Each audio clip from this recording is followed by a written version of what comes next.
And it appears we are live. You're watching another, a new Detective Diaries as of 2022. I'm your host, Greg Lawson.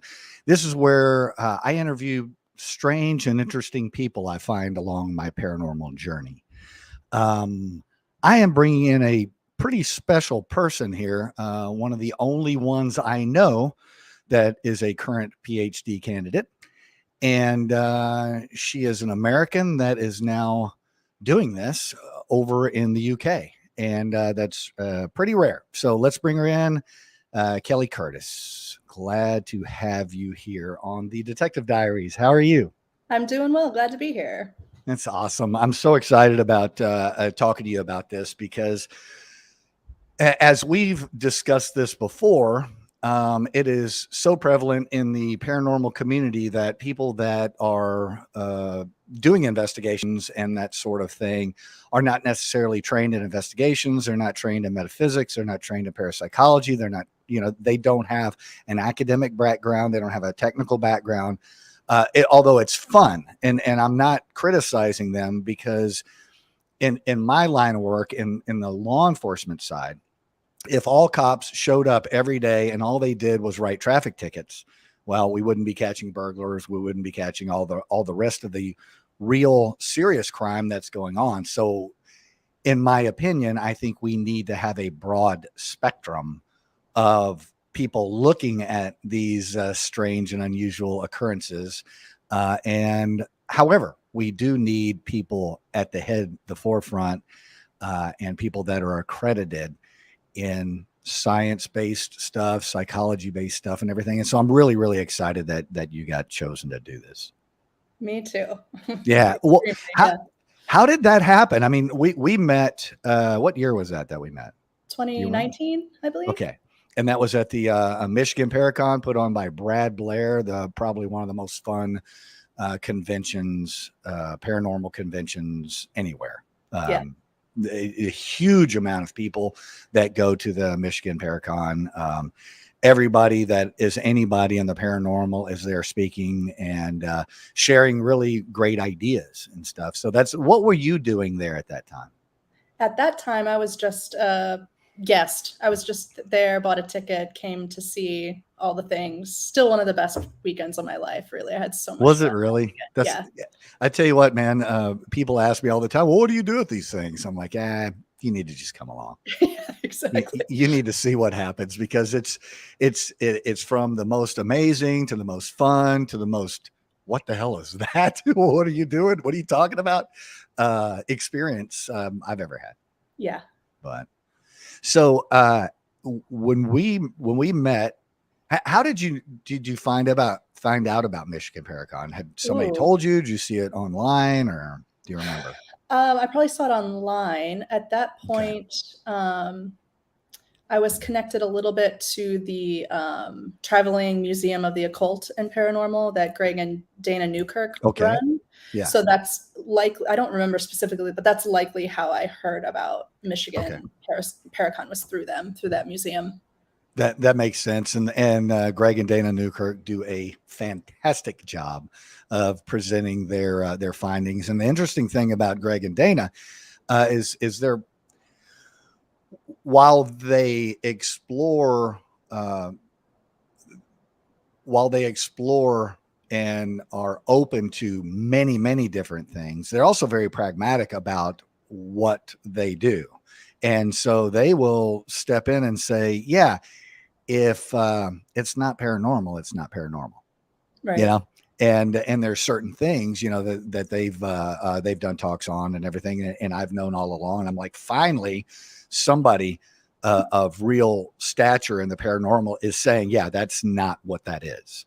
And so Greg and Dana do a great job in doing that. Do you remember any of the talks that weekend that? I remember yours. Yours was actually the first that I went to because it was one of the first talks. And then I realized we had a connection through where we lived. And so I knew I had to talk to you afterwards. But I remember your talk. I remember Dave Schrader's talk. I do remember Greg and Dana, their talk about their show Hellier. Mhm. with John Tenney moderating that. I remember Amy, not Amy Bruni, but the other Amy with Amy Adam? Files. Yeah. Yeah. Yes, her talk. And I also went to the gallery reading from Chip Coffee, which was really Yeah. interesting. Yeah. Well, I know those things are, we have a lot of fun, but also we share some really interesting information, and that just makes people think. So you have had a long history of being interested in the paranormal. What was the thing that really kicked in for you? For me, sorry if you hear the sirens in the You background. yeah, they running a search warrant on your place. What are they doing? They're coming to get me. For me, it goes back as long as I can remember. I was a creepy little girl who saw dead people. Like I would talk to ghosts in my house, and I would go and knock on neighbors' doors and ask if I could go talk to the ghosts in their house and freak out all my neighbors. So I've always had an interest in the paranormal, the afterlife, the connections between the living and the dead, all of that type of stuff since I can remember. Did you do that with the intent of finding ghosts, or did ghosts come to you first and you realized that you could see or feel or communicate or whatever? I mean, it was happening so young. It was probably they sought me out a little bit, I'm Okay. guessing, knowing that I was open to it. I do think there is a connection between spirits realizing the people who are actually able to, sense them Right. around. But it did turn into investigations for me even as a kid. I used to go to the cemeteries and try to figure out who I was I was connecting with in the different houses, and I'd go to the library and search through all the microfiche to try to like figure out who was who and in what house and all their backstories. It was very interesting. Okay. Now that brings us all the way up to you getting accepted as a PhD candidate, you being from the United States and being accepted as a PhD candidate in the United Kingdom over in Yeah. England, uh, in a parapsychological program. How does that work as far as if you're, did they know that you had already had these experiences? Yes, during my application process, I had to write a big. I had to write multiple papers essentially to get accepted. So I was very open about my history with the paranormal to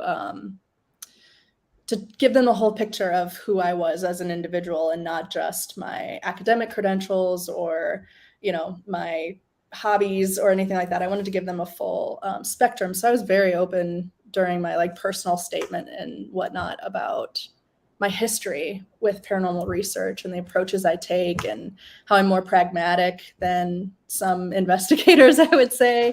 Right. Yeah. So yeah, they were aware of it. My supervisor that took me on was very aware of my history and my outlook on things. So how was that a plus for you? Because I'm going to go down that hole of uh, the industry that I work in the industry that a lot of people work in. They have to take a battery of tests and things like that before they get hired on.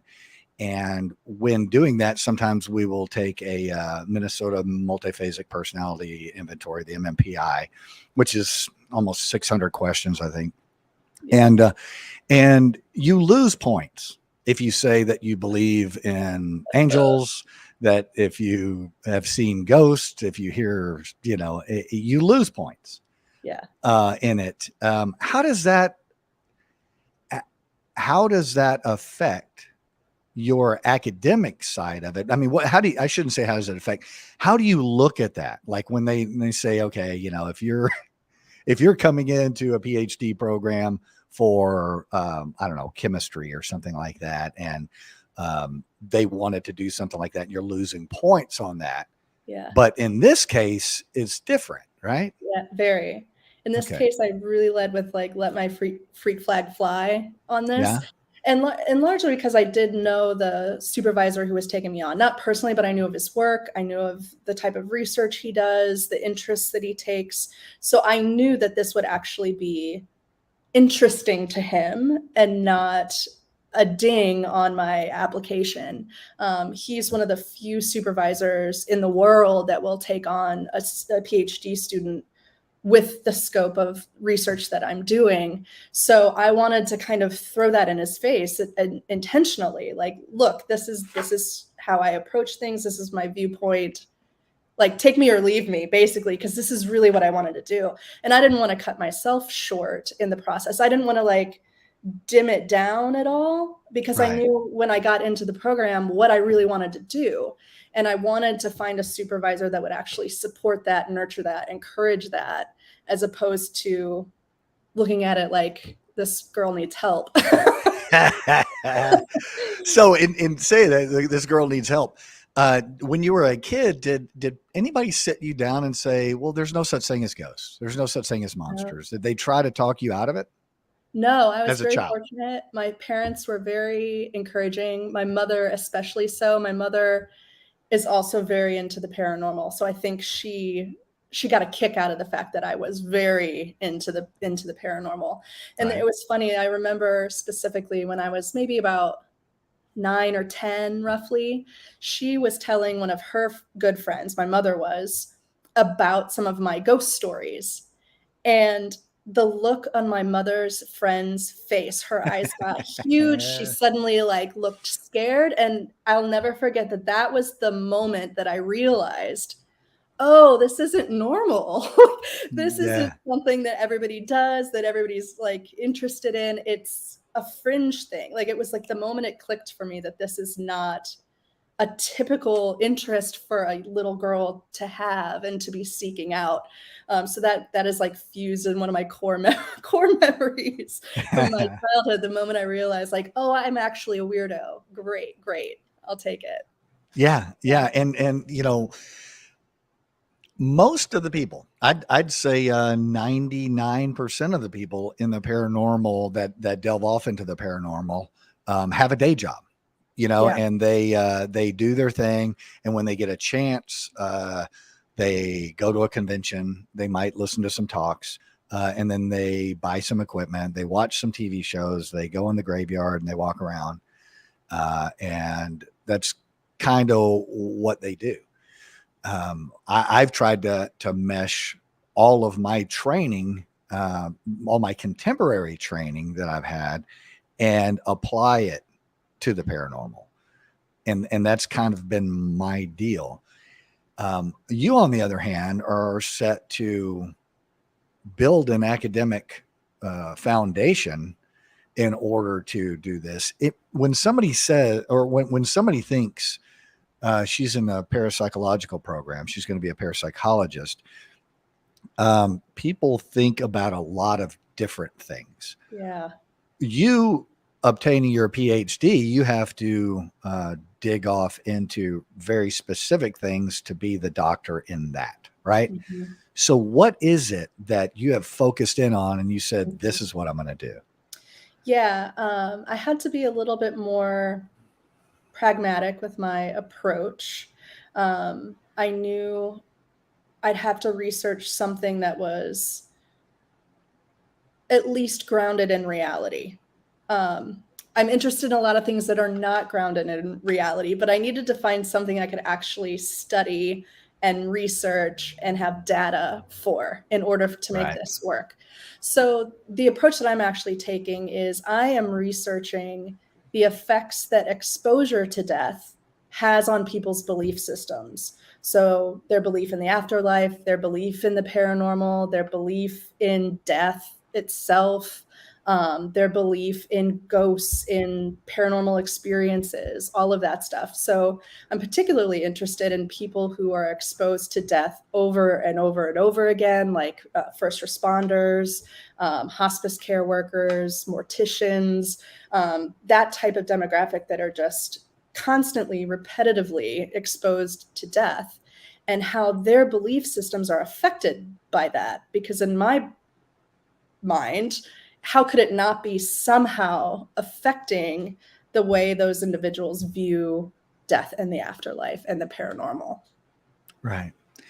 Yeah. So in that, uh, you're, I'm assuming you have some sort of theory about what that might be, Yes. and can you share that? What? Yeah. My theory is that, like, how can I phrase this? There's not necessarily going to be one point of view from these individuals. I think there's still going to be a variety of points of view, different belief systems. But I think the exposure to death is going to make people lock on to whatever that belief is a little bit more concretely than just, Joe Sixpack over there who maybe had a grandparent die or something. So I think that they'll lock on. And I also think that this view might drastically be different than like what their upbringing was. Once they're Mhm. exposed to all this death, they're going to potentially change their point of view, but then like really lock on to it. Yeah. I got this idea initially. My mother growing up was a flight medic. So she was a paramedic that went on the helicopters to all the terrible accidents that people were really injured in. And she used to come home and tell me all about all the things that she saw and experienced and whatnot on her job. And she used to tell me these stories about how there would be interesting paranormal happenings around like moments of death, but everyone in the room would walk away with a different interpretation of what that was. Some people would be like, oh, it's the soul leaving the body. Some people would say, oh, it's just brain activity. It wasn't anything. It's completely scientific. And other people would claim it's God or an angel, or like there would be such a wide variety of what people walked away from that same experience with, and none of them could be convinced otherwise. She said that they would often have arguments. It would like get heated about what that strange thing was that they all Right. witnessed, but all very different. Everyone had their own different opinion. So, do you follow Richard Estep, any of his work at all? A little bit, yeah. Okay, yeah, and so he very much focuses in. Well, I shouldn't. He does a lot of research on a lot of things, but he has a very much of a focus on that because he's been a paramedic for so long.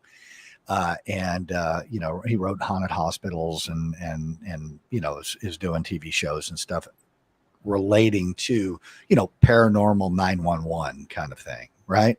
Mm-hmm. And that is something also that the information that you receive out of that can often be suppressed, because if you go talk to cops about it, they're not going to share a Right. lot of the things that they're thinking or that they think they saw, because next thing you know, they're over talking to the psychologist. Right. It's Right. like, ooh, that dude right there has got an issue. Right. He's outside of, this is just death. This is just science, and that's all it is. And where do we go from there? Right. So, as you know, and as I know, well, I think I know, uh, there has to be something else. This Yeah. can't be just Big Bang. Everything spread out, coalesced, water came pulling up, grew a fish, it grew legs, crawled out, went to McDonald's, and that's all we got. Right. There's got, I'm really hoping that there's more than that. Right.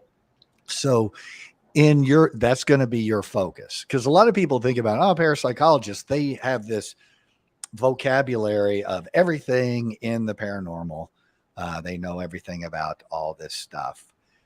But in a PhD program, you are being very specific about things. You Right? have to be. Right. Yeah. In the program itself, it's if you're full time, it's 3 years long to get your PhD. And you have to spend that time focusing on one research project, one question. And so that's the question I chose. How does exposure to death affect people's belief systems? And I feel like that's a really solid like framework that I can build a lot of future research on. That because that opens up the door to so many other questions in my mind, and how people just experience paranormal activity, and Right. how they interpret it, how they absorb it, how they make sense of that type of thing. And in that, you know, that is a measurable way to do it. And that's something that you have to do. Obviously in Yeah. science, you need to be able to measure it, as opposed to, let's say, a parapsychologist that interviews and classifies people who see ghosts, and what type of ghost, and, and then, would say, well, why is this group of people seeing a particular one and this group of people seeing a different one, and experiencing those things in different ways. It's very hard to kind of correlate and get some sort of taxonomy of, or categorization of, where do you put this information? I think um, I think your look at that is a really interesting way to do that, because for me, I was raised Catholic, and it's so funny because I meet recovering Catholics every day. you Yeah, know, one right here. Yeah. right? And it's so funny because there's a lot of us, and Yeah. I, when I say that at these paranormal conventions, I got multiple people raising their hand. Yeah, because we're indoctrinated in a very spiritual thing, as far as Catholicism, as far as just the Trinity, the mystery of the Eucharist, the saint, praying to the saints and all this other stuff. It is so outside what I think most people, who goes to just like a, I don't know, Methodist church or whatever. They're like, what? No, the bread and grape juice is symbolic of that. It's like, not if you're Catholic. Yeah. That is Yeah. the body and blood of Christ, period. It's Yes. transubstantiation. And, if I came over to you and said, hey, Kelly, I got this group of friends of mine, and we've been doing a lot of research on this guy. And he was an amazing guy about 2,000 years ago. And we get out some bread and some wine, and we turn it actually into his flesh and his blood, and then we eat it. It's freaking amazing. Why don't you come on over here? You'd go, wow, are y'all buying new sneakers and stuff for the spaceship that's coming Right. to get you? Also, Yeah. but when you have a billion people that say, yeah, that's what's going on, it's a religion as opposed to a cult, right? Right. If you have 10 people, it's a cult. Yeah. But if there's a billion, you got a good religion there. Right. And hundreds of years of history. Yeah. And it's so funny because I'll talk to people about spiritualism. I'll talk to people about ghosts or whatever, and they roll their eyes. And it's like, yeah, your belief system, your religious belief system is as interesting as these other things. Mm-hmm. So how does that religious system formulate how you're going to view what you experience? And then especially you branch off again to, experience relationships, experience interaction with animals, experience death or whatever. How does that work? Because people always discount the animals, but religious groups treat animals in specific ways. Yeah. And sometimes it's very brutal, sometimes it's very kind. Mm-hmm. Just based on that and all of that, you look at some of the stuff that goes on in India, as far as the family's responsibility to take the body of their family member out and put it on a fire and burn it right there in front of them. And Yeah. everybody's there and they're shuffling the ashes around. They toss it off in the water, and that's okay. Yeah. Or I think there's a group I think it's Mongolia, where they take their family member to the cliff and disassemble them and throw it all off of the cliff, and the vultures eat it. And they're returning them to the sky god or whatever. Yeah. It's very, very bizarre. So you're in a country that has a huge amount of history of all Mhm. kinds of rituals and beliefs and things like that, but is also very suppressive of religion. Would you agree? In the Yeah. UK? Yeah. In the UK where I'm at, religion isn't so much a big deal. I think it's much more of a predominant thing over in the US than what it is here.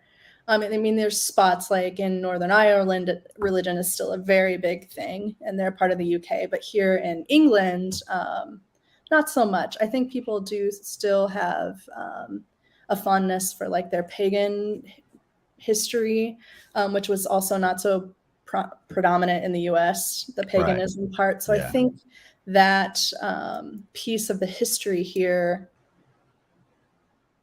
I don't want to say suppressed religion, but kind of, that's kind of what I'm getting at. Like religion didn't quite take over as much as it did in the US. And it's also interesting because I live in Manchester specifically, and Manchester, which was a big surprise for me, is the most diverse city in Europe. Not even just in England, but in all of Europe. There's more diversity here in this city than any other city in Europe. So I think I get a flavor of a little bit of everything where I'm at, which I think is definitely an asset to this type of research that I'm doing, and get all sorts of different points of view. It's not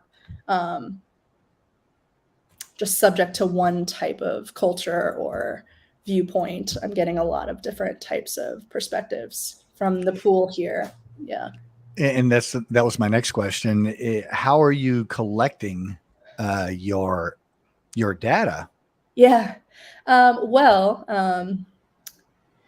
also surprisingly to me, when I got into the research mode of this and I actually started going down the track, I was thinking that there would be some sort of survey or questionnaire that already existed, some sort of measure that already existed that measured exposure to death. And there isn't. You would think there would be, right? Right.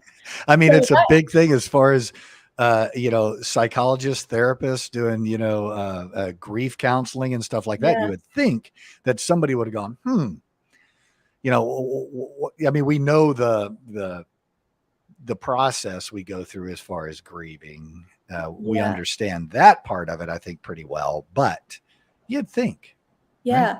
Right? There isn't one that will tell a researcher the amount of death an individual has been exposed to and in what bubble that has been. Right. There's some people have touched on this a little bit, but that's really been limited in how they've been looking at it. Like some people have researched just exposure to death professionally, or just exposure to death in your personal life, or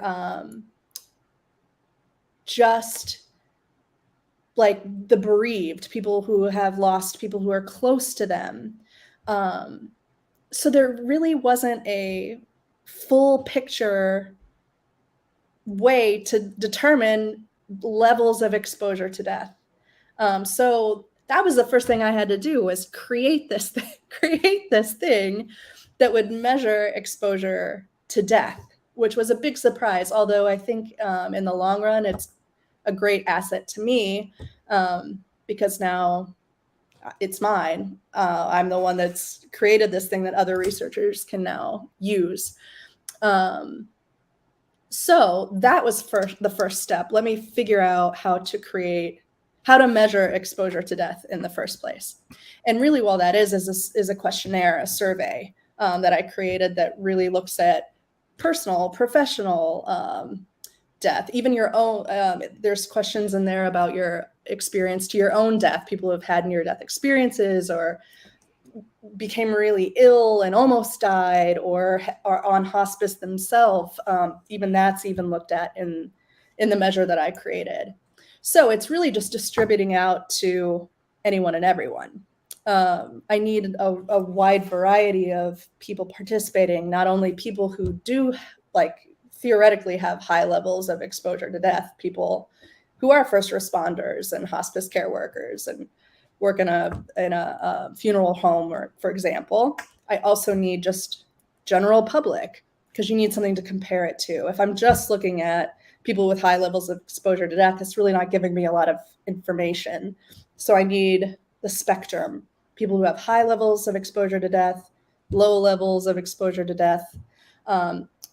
And in both, it's like another caveat, not just like the process of dying, but even after death, people who have exposure to the dead, if you will, because it all matters. And I want to see how these different nuggets and facets of different types of exposure affects people.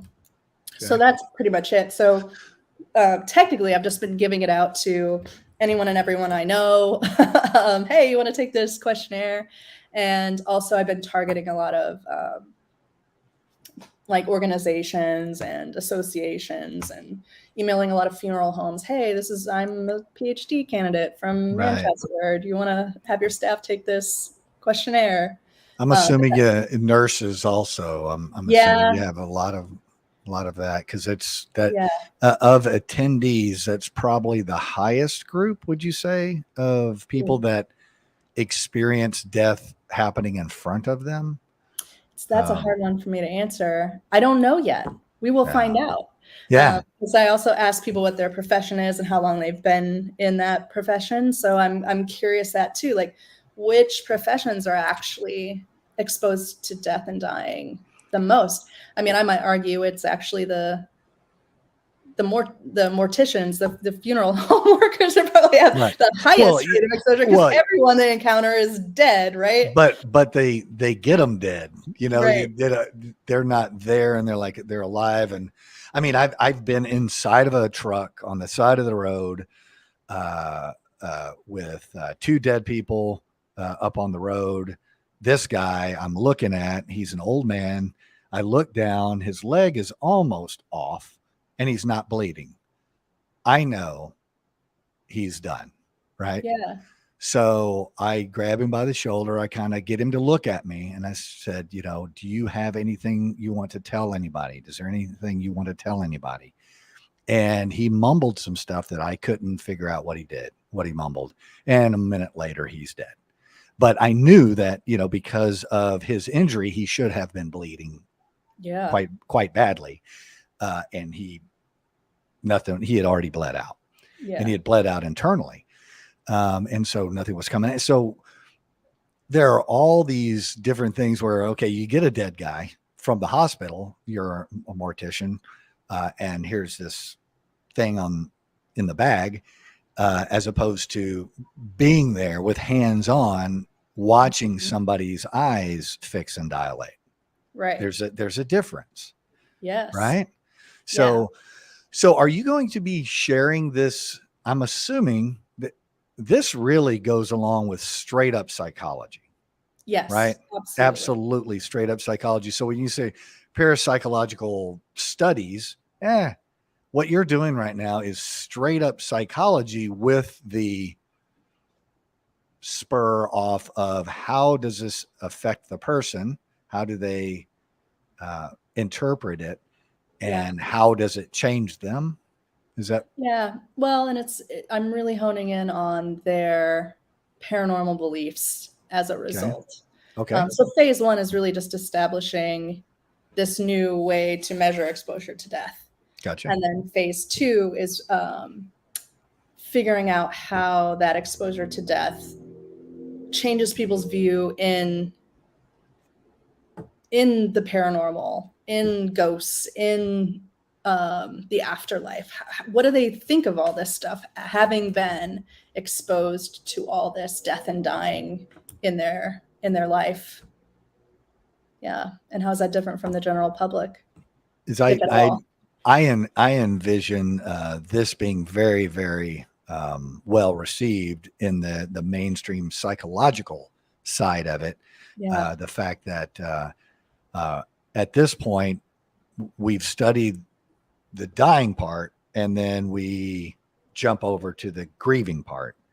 And what you're doing is, it seems to me, what you're doing is you're filling in what is in the middle. And I think there's a whole lot in the middle. There's a whole lot in the middle.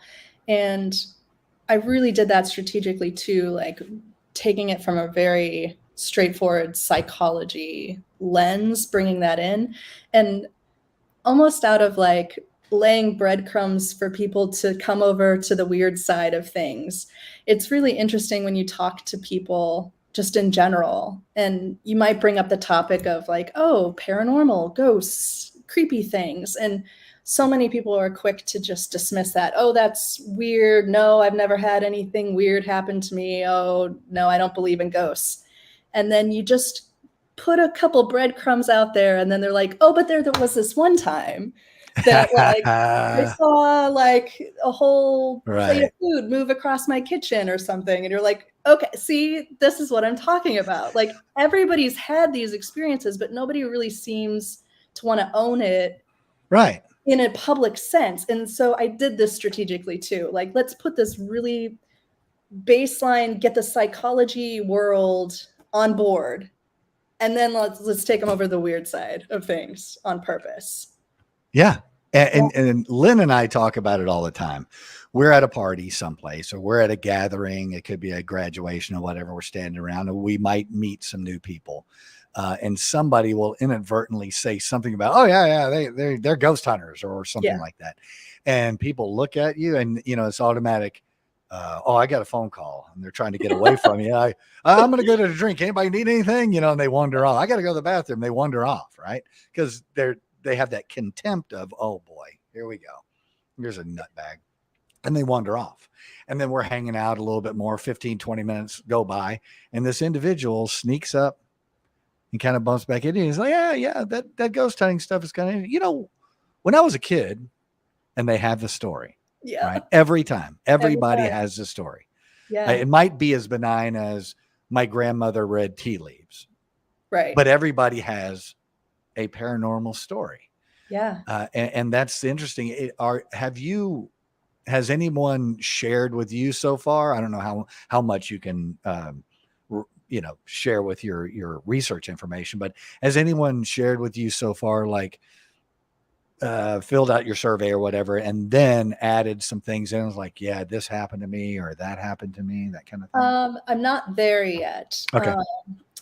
I don't have, in my current survey, I don't have a place for additional information. I'm just looking for data that I can crunch numbers with at this point. But the final phase, which I'll get in my third year of this program, is I'm going to turn into interviews. So I'm going to take some of those people who have had high levels of exposure to death and interview them and really kind of digest what, if anything, changed in their belief system. What was the cause of that? What types of experiences have you had that you deem paranormal or different or just not of the ordinary sense of things? So that will come. I'm really looking forward to that phase of the research for sure. Yeah. Hey, although I will say that I have been speaking at a couple conferences already. So it's interesting because I'm in my first year of this program, and typically first year candidates don't really get a lot of exposure to things. Right. However, people are really intrigued about this topic. Of course they are. So intrigued. So I've been invited to speak at some conferences already, and the most recent one I did, for some reason, they stuck me in the lineup with a bunch of educators. So I was in a room full of teachers presenting this research and having this talk about exposure to death. And I was like, this is either going to go over great, or it's going to be like the worst. And not every single one of them, but so many people in the audience, at the end, there was a Q&A session, and so many hands went up, and they were like talking about things like encounters with the children that they teach. And like, even how do I talk to a kid that's telling me about a spooky thing that's happening to them? And how do I talk to my coworkers about death in school? And like, it turned into this really interesting conversation. So like, even elementary school teachers were so into this topic and had their stories to share and their experiences at the school. Like, one was like, oh, we had this one wing of the school that none of the teachers want to go into, and because there was a fire there a long time ago and kids died, and like all the spooky stuff that happens down there. it's super important that we talk about death, and especially in the United States, we completely avoid it, and it is inevitable. It's the one thing that's going to happen to everybody. Everyone. Everybody is going to die. Yep. And all of your family members are going to die. You're going to die. Everybody died before you. And everybody's so weird about it. I want to kick over to, there's some folks in the chat here. Michael Andrew. Yeah. Michael Andrew said, let it be known that I want a sky burial. So I was thinking of like those cannons that you shoot t-shirts with, that would be cool. You could just put the, canister of whatever the cremains are left, and you do that. But hopefully I won't have to deal with Michael's sky barrel. He'll have to deal with mine. Sylvia says hi to everybody. And Kathy Buhorn finds this very interesting and is fascinating with the difference of emotions, approaches, and relevance or revelations of what all this is all about. If anybody that is watching wants to go into the comments and ask questions, make comments, please do that. If you would please, you can go down and like anything, if you're watching on YouTube or Facebook or whatever. If you like this, it would be super awesome. I am Greg Lawson, the Detective Diaries. We're speaking with Kelly Curtis. She's a PhD student in the UK for parapsychological studies. And I bet when you went and talked at these different conventions that when they said, if they would have said, psychology student Kelly is coming to talk to us today about death, everybody would go, oh my God. Yeah. But when they said, we have a PhD candidate that is studying parapsychology and how it relates to people's experience with death, everybody was like, what? Mm-hmm. Yeah, it's fantastic because what the talk is going to be about when the psychologist walks in. It's like you just want to go, okay, I got to go to the bathroom. Right. But so, and I've always found it very, very interesting on how we try to avoid it. When I first, I had a couple of experiences when I was growing up in Rockdale. I had some experiences when I was in the military, but one of the first ones that I had an experience with, it was just bizarre. A grandfather and a grandson who was 16, they were out. It was Thanksgiving Day. I'm sorry, it was the day before Thanksgiving. They were out mowing a part of their property, and they were going to have Thanksgiving out at this property. So like in the woods, but it had a big field, and they had a big tractor with a thrasher on the back of it, a brush hog. Are you familiar with, the big mowing deck, right? Yeah. Grandpa was driving around, and grandson is walking around, picking up stuff, getting it out of the way, and they're mowing that. Grandfather ran over some nylon twine, and it got all tangled up in the blades and slowed the blades down. So he pushed the clutch in to disengage the blades and then raised the deck using the hydraulics on the back and told grandson, get under there and pull the nylon cord out. Mm-hmm. And grandson did what grandpa said to do, and grandpa accidentally slipped off the clutch. And one of those blades went from temple to temple right through his frontal lobe. And grandpa shut the thing off, ran out to the road, waved somebody down. This is pre cell phone. Mm-hmm. And somebody called, and I just so happened to be right down the street. I was like 2 blocks from there. And I got there, and grandpa's telling me, help him. And I'm looking, I can see the guy's brain. And I'm like, yeah, okay. And so I positioned his body. He was posturing, which is a sign of you're done. He's pushing his arms and legs down. So I kind of straightened his body out. I straightened his neck out so he could have whatever breath he could get after that. And I look over, and grandpa has the cooler with ice in it and water, and he's washing the blood off of the tractor. He's pouring this and washing the blood off of the tractor. The helicopter is landing.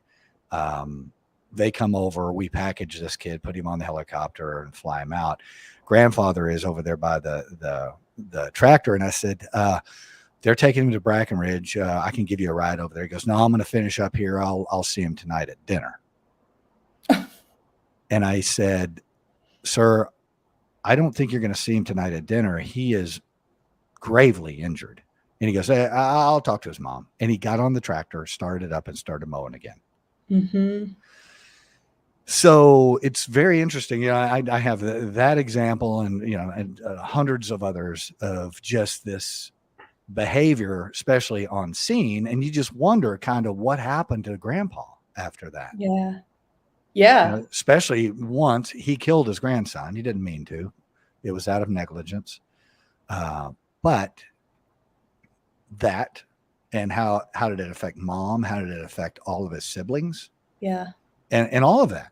So it's something that people don't study other than, the grieving process. And here's the 7 steps, and, you get over it. And, and there's all that other stuff that I think you're going to discover along your way. Yeah. And it's interesting because a lot of the research that has been done around this, like you said, it's around the bereaved. Like, I've lost someone close to me. Here's how I dealt with it.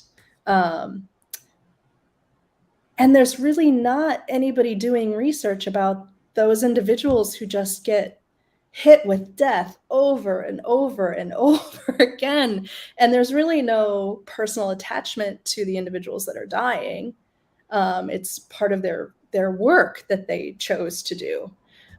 There's not a lot of research around this area, which was also very surprising to me when I got into this. I thought, oh, I'm just going to be adding to this library of people who have looked into this, and not so much, surprisingly. Right. Yeah. Also, Spooky Sisters have chimed in there and saying hi. Just saw them when we were over at in Coventry at Coombe Abbey, and they were there. We had a great time. They dressed up as the little twins from The Shining. It was lovely. Yeah. Hopefully maybe in the next 2 years you'll be able to meet up with them someplace. They have really good information as far as local stuff around there and all the paranormal stuff. They're a really good asset there. But let's see. Michael is asking, what will you do with your 3rd year interviews? Yeah, that is tough to answer preemptively because you don't know what information people are going to give you in the interview stage. So it's a little more of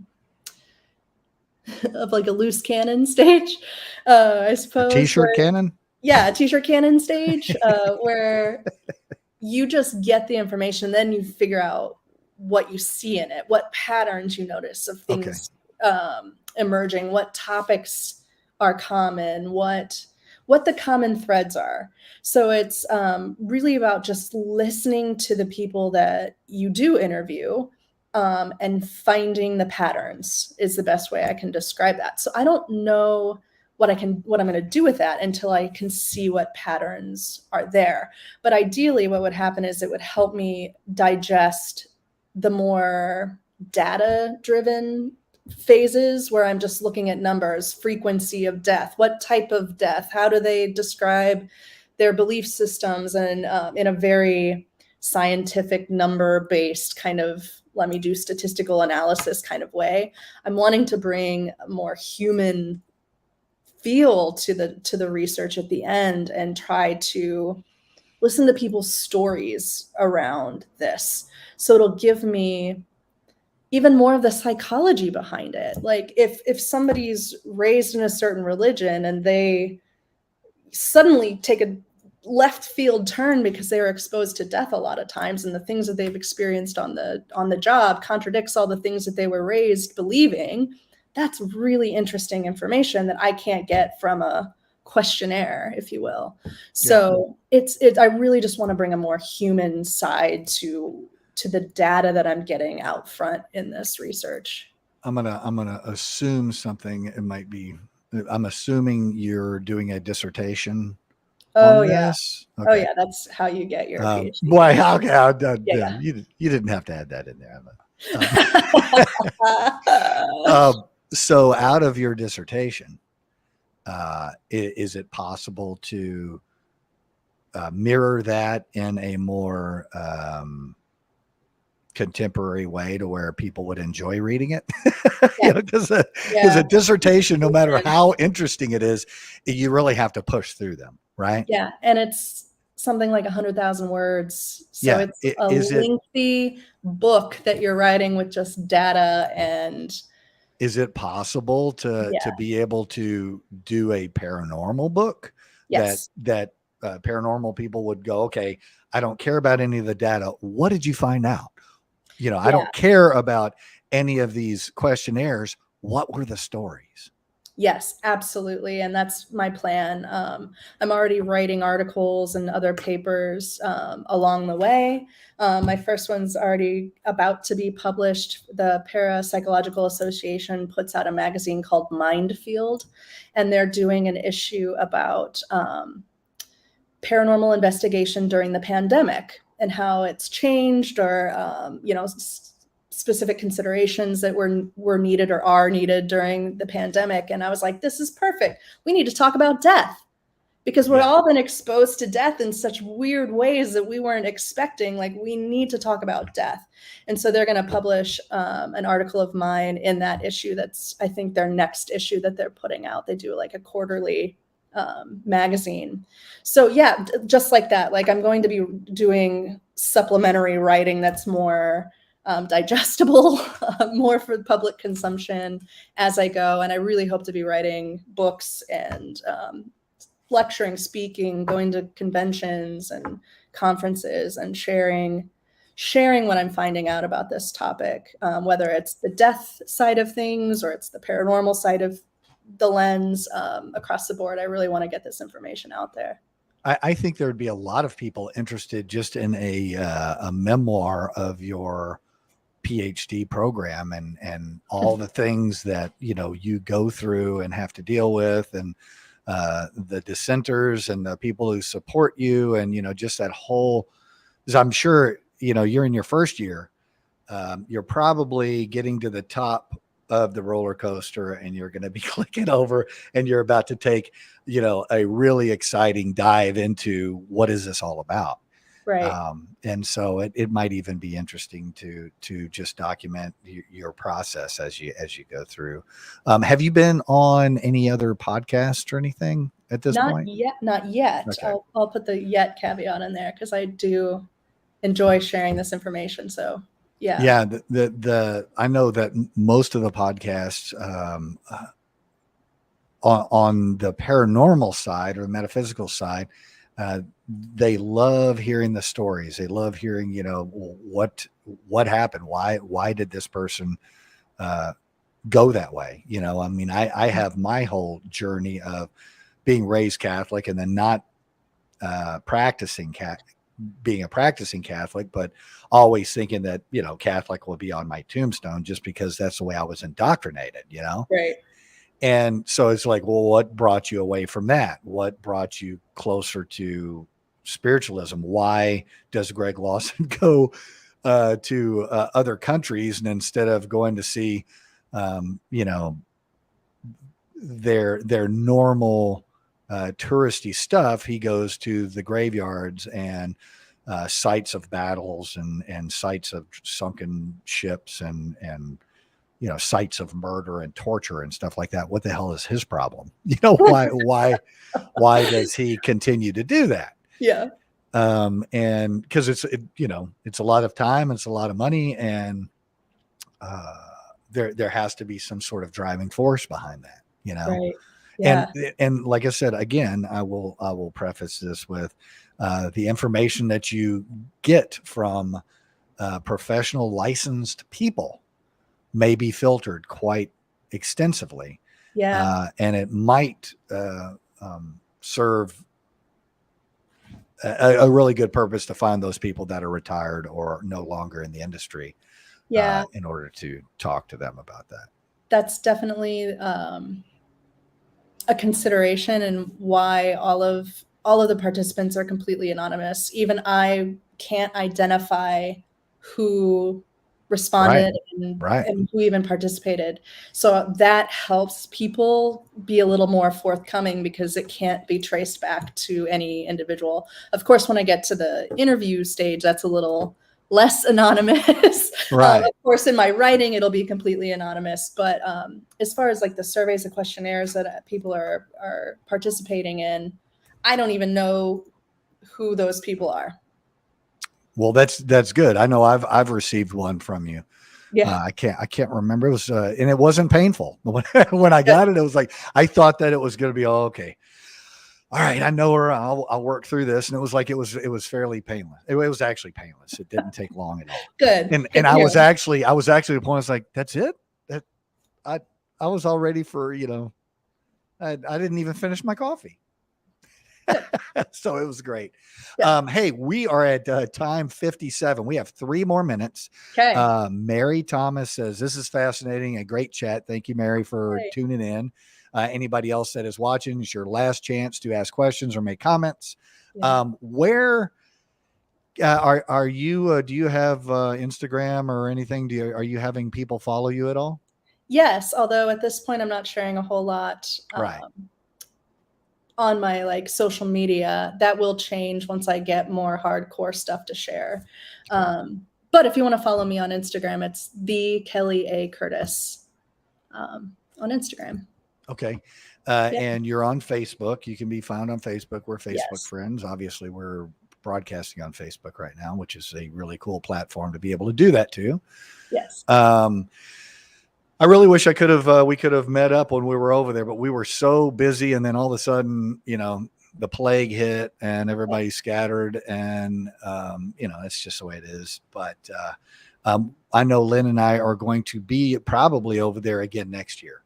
Yay. So I would love to be able to maybe meet up with you and up there in Manchester, and maybe you could take us around the campus and show us the university, and then show us any of the weird stuff that you've been able to uncover. I've already done a ghost tour here, so I'd be happy to give you a private ghost tour. Okay. And I'm going to be passing you along to Brad Blair with the Creaking Door podcast, to Dave Schrader with the Paranormal 60. As you can see, I have Paranormal 60 here.